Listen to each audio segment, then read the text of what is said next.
it seems to be that basically Ash Barty has kind of reached the limit of how much she wants to compete at the top level, the physical demands on her. She talked about the fact that she's absolutely spent and physically has nothing else to give.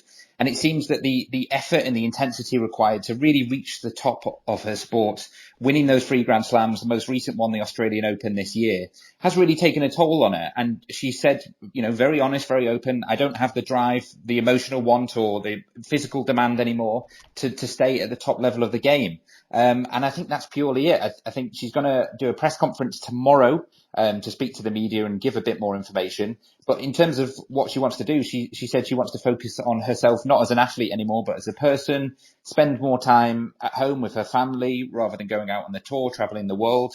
So it seems to really be a personal decision. And she's probably decided that, why not go out at the very top of the game? She's world number one, go out on a high almost. I think I'm right in saying she's the very first Australian to win the Australian Open for the female Open for 44 years, and she became something of a national heroine back in January. So there'll be shock outside the world of sport to this as well, I thought, in Australia.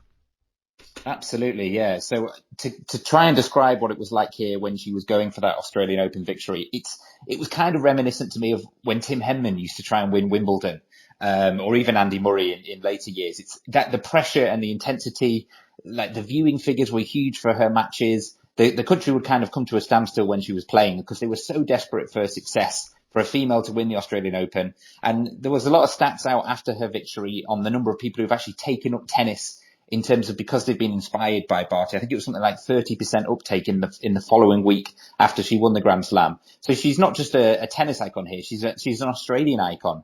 And to many people, they're very sad that actually she's now going to be hanging up a racket. Now, as well as the physical demands on female tennis players and male tennis players, there's also the intense pressure from the media, mental pressure as well. We saw Naomi Osaka stepping away from the game for a while as well. And there was real emotion in Ashley Barty's voice when she announced this decision. Now, partly that must be regret. I wonder whether, though, the mental pressure of tennis has also played a part in this.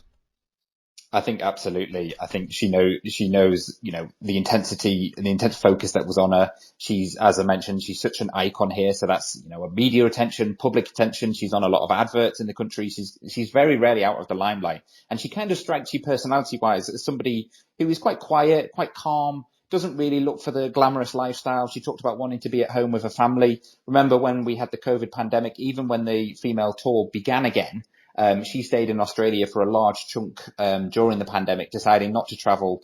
And that's presumably due to a lot of the stress that was involved, quarantining, being away from home for long chunks of time. Until recently, it's been very hard to get back into Australia, particularly without quarantining. So I think mentally, she's had a lot. She's been through a lot in the last few years. She has previously retired from tennis as well and then come back. She took a break from the sport a few years ago, went off to play cricket. So I think it shows that when it all really builds up, she realizes she has other priorities in life and she wants to focus on them.